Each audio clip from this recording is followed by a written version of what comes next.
මෙන්න ඉන්නවා මගේ දවස කාර්ය බහුල කරන කෙනා. මාවත් මහන්සි කරවලා තමයි මූට නිද්දේ.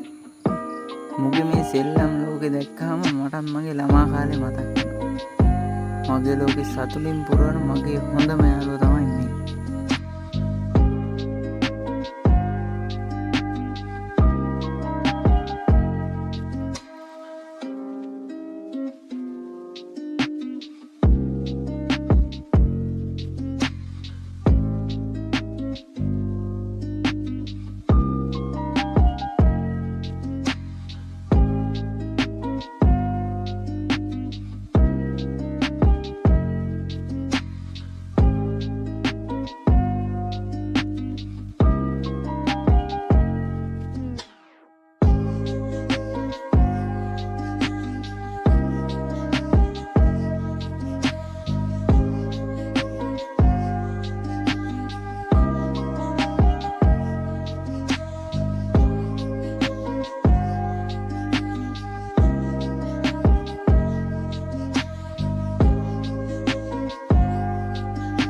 අපේ වීඩියෝ ලස්සන අපේ channel එක follow කරන්න